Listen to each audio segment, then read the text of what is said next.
When I think about how I came to Yin Yoga, it always seems a bit ironic to me in that I'm teaching Yin Yoga at this point in my life. I'm Josh Summers, and I'm a Yin Yoga teacher as well as a practicing licensed acupuncturist. And right now, I want to give you a little sense of how I came to Yin Yoga.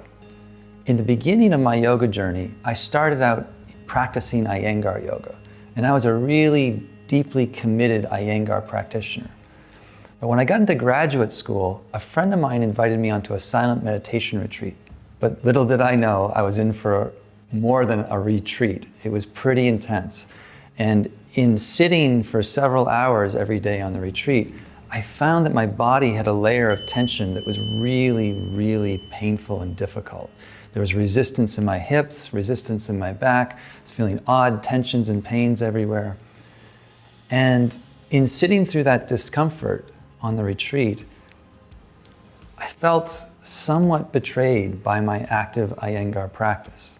And it was only after I got off that retreat that a student and friend of mine who had just trained in Yin Yoga with Paul Greeley and Sarah Powers, she suggested that I might really like Yin Yoga.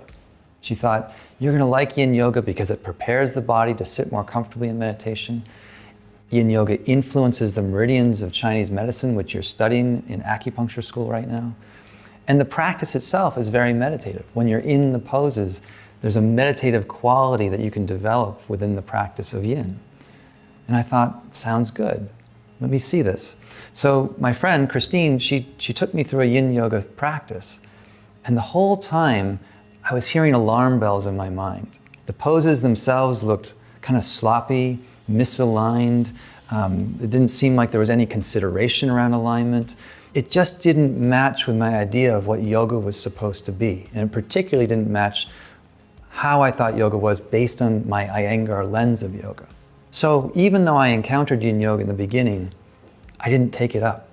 What I did do is continue what I was already doing. I continued to do my Iyengar practice in a dedicated way. And 3 months later, I went back on another silent meditation retreat. And if you know the definition of neurosis, you know it's sometimes described as doing the same things again and again and expecting different results. Well, I didn't get different results. I went back on the retreat, I had a tremendous amount of pain in my body, and I also became more acutely aware of a tremendous amount of reactivity and agitation in my mind. I said, you know what?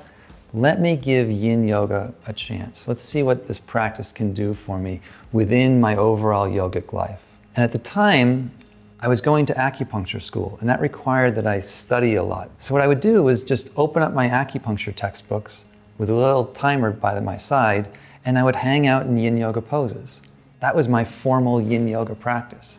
A few months later, after including that style of practice into my study, I went back on retreat, and I felt my body had just opened up at a much deeper layer, and I was able to sit for much longer periods of time without any discomfort.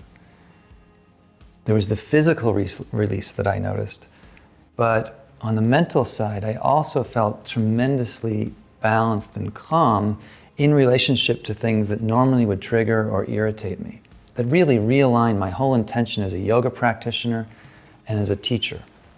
From that moment on, I wanted to try to incorporate more and more of the meditative elements of what I was learning on retreats, but I also wanted to incorporate in my teaching the Yin Yoga practice so that people could have the complementary balancing tool of Yin Yoga in their overall yogic lifestyle.